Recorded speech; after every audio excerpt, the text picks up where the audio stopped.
श्रुतिस्मृतिपुराणानाम् आलयं करुणालयं नमामि भगवत्पादं शङ्करं लोकशङ्करं शङ्करं शङ्कराचार्यं केशवं बादरायणं सूत्रभाष्यकृतौ वन्दे भगवन्तौ पुनः पुनः ईश्वरो गुरुरात्मेति भेदविभागिने व्योमवद्व्याप्तदेहाय दक्षिणामूर्तये नमः। सदाशिवसमारम्भाम् शङ्कराचार्यमध्यमाम् अस्मदाचार्यपर्यन्ताम् वन्दे गुरुपरम्पराम्। ॐ सहना भवतु सहनौ भुनक्तु सह वीर्यं कर्वावहै तेजस्विनावधीतमस्तु मा विद्विषावहै। ॐ शान्ति शान्ति शान्तिः। ॐ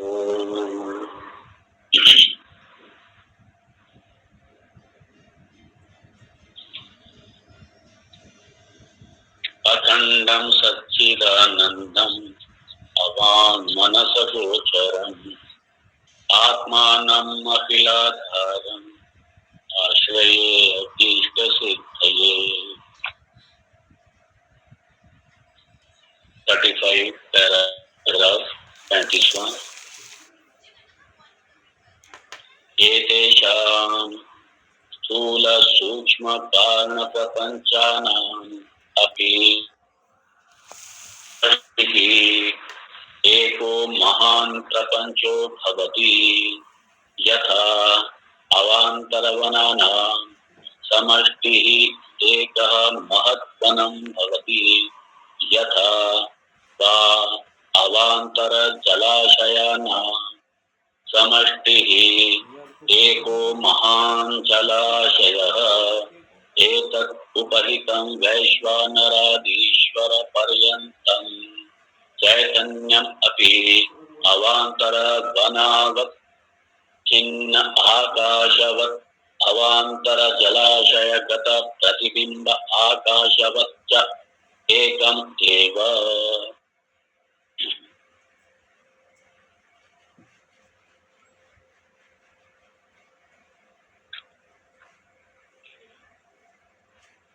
बड़ा ही जैसे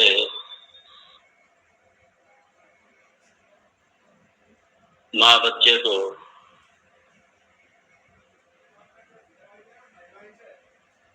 उंगली पकड़ के चलना सिखाती है,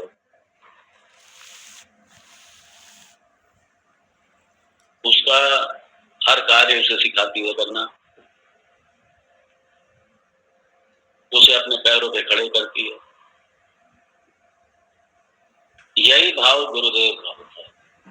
यहाँ यही भाव शास्त्रकार, ये हमारे महापुरुष, उनका भी यही कार्य। हमारे परम पूज्य सदानंद जी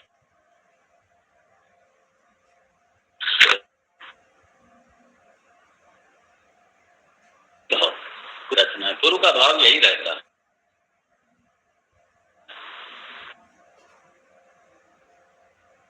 एक छोटी छोटी चीज को लेकर के बिल्कुल आराधना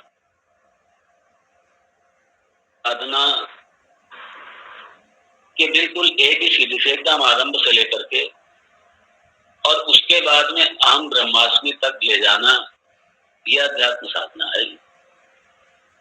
और ये बिल्कुल मात्रवत है। इसलिए शिष्य को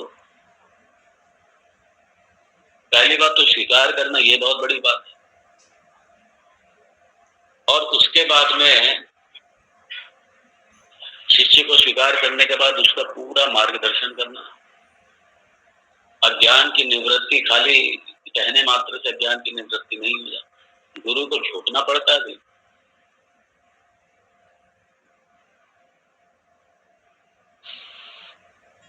बाद में जाकर के ये सब।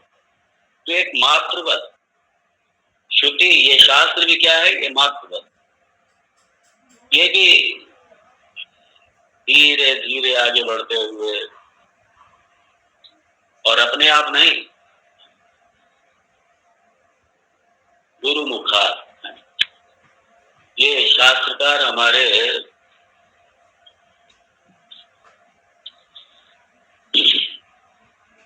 उसी तरीके से हमको लेके चलना है।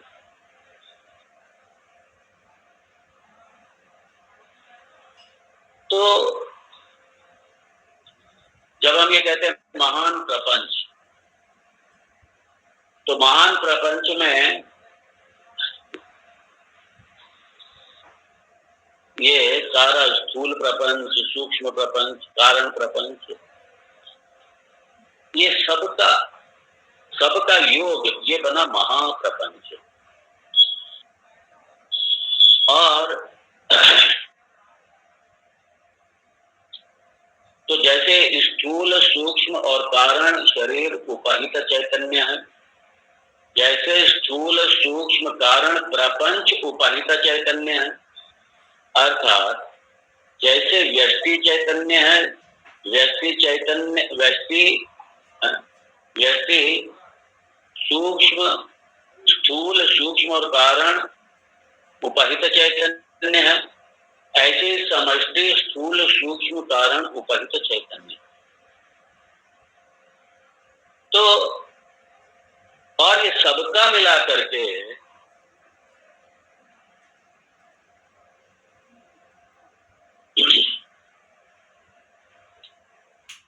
तो जैसे सब मिलाकर एक महाप्रपंच बना, और चेतन हर स्तर पर,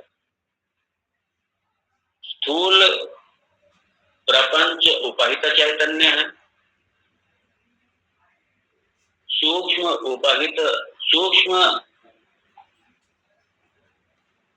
उपाहित चैतन्य है, और कारण उपाहित चैतन्य। कौन सा? समष्टि स्थूल, समष्टि स्थूल, समष्टि सूक्ष्म, समष्टि कारण, तीनों का उपाहित चैतन्य। और जब तीनों को मिला लिया तो महाप्रपंच बना। तो महाप्रपंच उपाहित चैतन्यम, महाप्रपंच उपाहित चैतन्य, ये हम लोग देख रहे थे, कल हम लोग ने देखा था। और उदाहरण भी थे।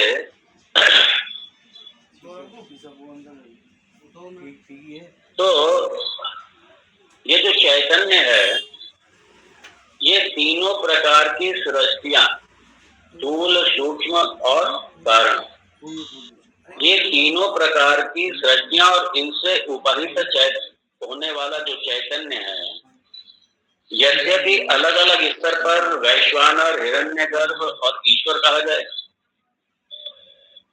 लेकिन जब ये सारे एक महाप्रपंच बन गया, और महाप्रपंच उपाहित चैतन्यम, ये हम लोगों ने देखा था, ये क्या है?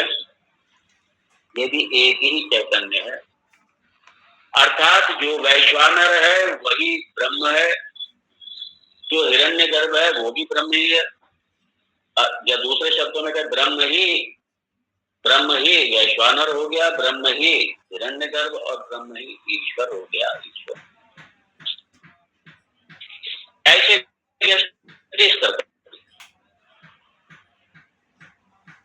विश्व जागृत का अभिमानी, स्वप्न का अभिमानी तेजस, या तेजस को कहना पड़ेगा।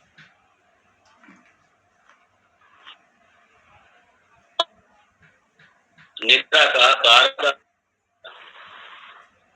वही आत्म तत्व, वही चेतन तत्व, उपाधियों के आधार पर विभिन्न नामकरण उसका हो जाता है, उपाधियों के नाम, उपाहित चैतन्य।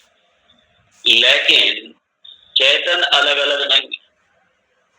जैसे व्यष्टि स्तर पर तीनों का साक्षी ये तुरीय तत्व, ये आत्म तत्व है, जागृत, स्वप्न और सुषुप्ति तीनों का ही, ऐसे ही समष्टि स्तर पर समष्टि स्तर पर चाहे स्थूल सृष्टि हो, चाहे सूक्ष्म सृष्टि हो, चाहे कारण हो, तीनों स्तर पर अलग अलग कैसे वैश्वानर, हिरण्यगर्भ और ईश्वर, वही चेतन तत्व एक ही, ध्यान रखना, चेतन तत्व अलग अलग नहीं। जैसे हम लोग ने दृष्टांत देखा था, कई सारे वन हैं और जब एक महावन बन गया तो आकाश, सारे वनों में आकाश है, और जब एक महावन बन गया तो क्या हो गया, महाआकाश हो गया, महाआकाश हो गया, वन आकाश था, महाआकाश हो गया। तो वन सारे अलग अलग थे, अवच्छिन्न वन अवच्छिन्न आकाश, वन से लिमिटेड आकाश, और फिर सारे एक महावन बन गया, महावन अवच्छिन्न एक ही आकाश हो गया। तो जैसे आकाश तत्व एक ही है, ऐसे ही ब्रह्म तत्व एक ही है। जैसे वन के साथ में जुड़ने से आकाश लगता है कि ये वन वाला आकाश हो गया, तो ये आकाश अलग है और दूसरे वन का आकाश अलग है, तीसरे वन का आकाश अलग नहीं, आकाश एक ही है। तो जैसे आकाश एक ही है, ऐसे ही वो जो ब्रह्म तत्व है वो भी एक ही है।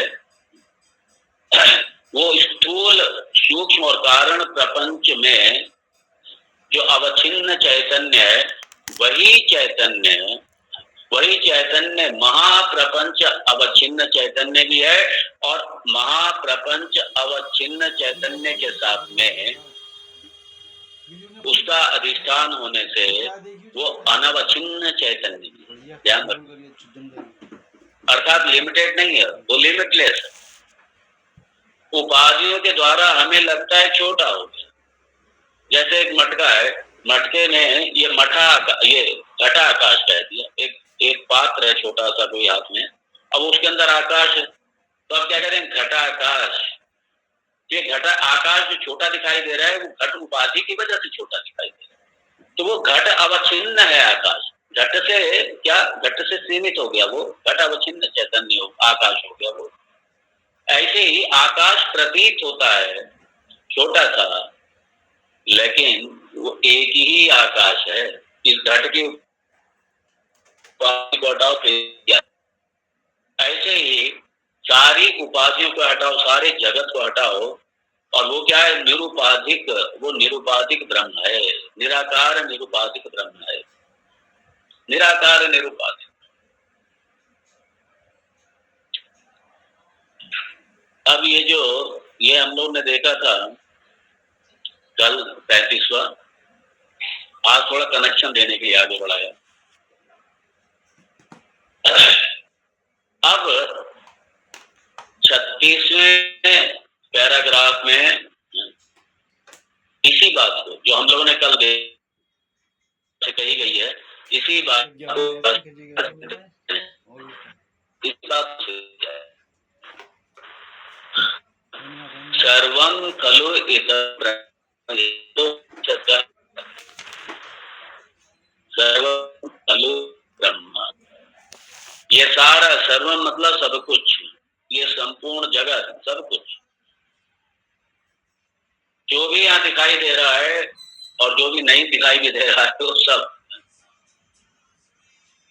सारे का सारा क्या है, ब्रह्म ही है, ब्रह्म, इसकी सिद्धि है ना, यही वेदांत, और इसी को साक्षात्कार कहते हैं, ध्यान देना ही अच्छी तरीके। ये इस ब्रह्म विद्या के द्वारा ये बोध हो जाए कि सब कुछ ब्रह्म ही है और ब्रह्म कोई अलग नहीं है, अभी आगे आएगा, मैं ही ब्रह्म हूं, अलग कहीं बैठा नहीं हुआ। जब कहते मैं ब्रह्म हूं तो ये शरीर की दृष्टि से मत समझ लेना इसको, सारी उपाधियां हटाओ, सूक्ष्म शरीर, स्थूल शरीर, कारण शरीर, सब हटाओ। हटाओ मतलब क्या, हटाओ मतलब अपने विवेक में पृथक करो, अपने विवेक से पृथक करो सब। जो वेद हम यही तीसरा नेत्र है, यही ज्ञान, यही तीसरा नेत्र है, ज्ञान तीसरा नेत्र। और ज्ञान चक्षु क्या करेगा, संसार पता चला ही नहीं, क्या है सब, इदम सर्वम ब्रह्म, सर्वम खलु इदम ब्रह्म, इदम सर्वम ब्रह्म, ये सब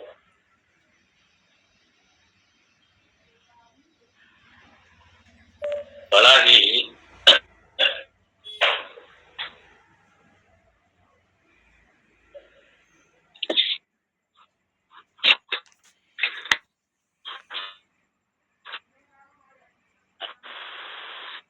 इदम सर्वम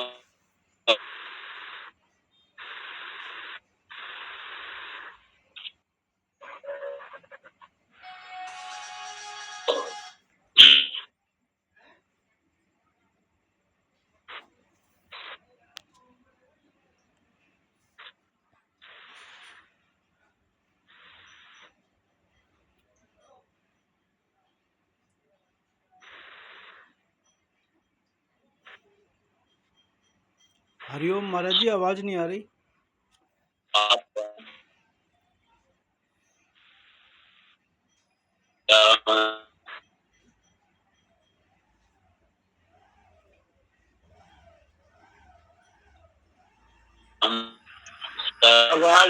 आवाज नहीं आ रही महाराज जी, आवाज। एक बार दोबारा ज्वाइन करो स्वामी जी, दोबारा। वो नेट का मुझे लगा इशू।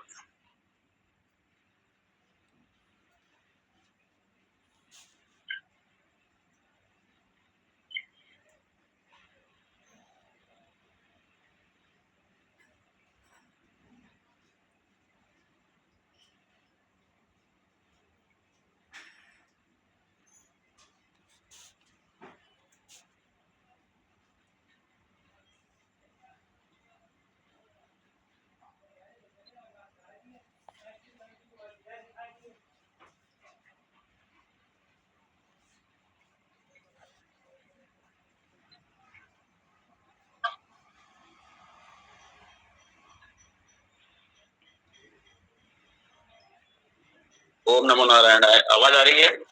हाँ भाई स्वामी जी। हाँ महाराज जी, ठीक है, अब ठीक आ है, रही है? ठीक है, ठीक है महाराज जी। ठीक है।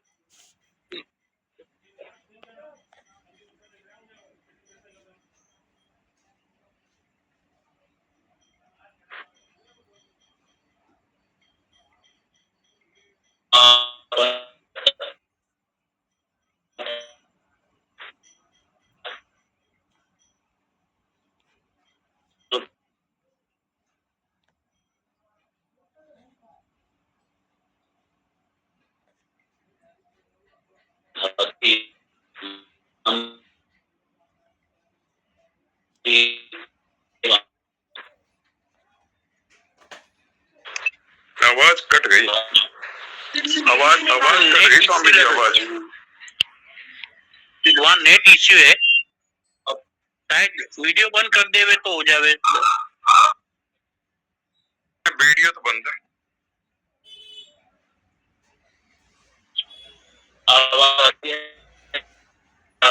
आ रही है, आपको सेकंड के बाद कट रही है आवाज बीच में।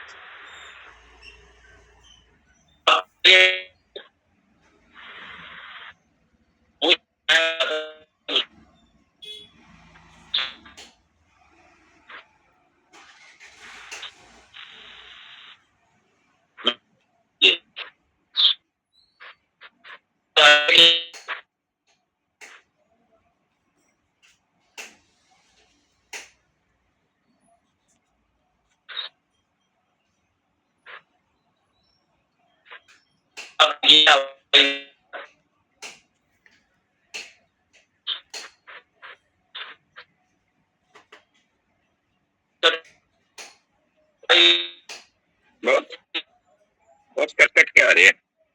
नहीं आ नहीं रही स्वामी जी, या तो वेट करें। कट के आ रही है, बहुत ब्रेक है।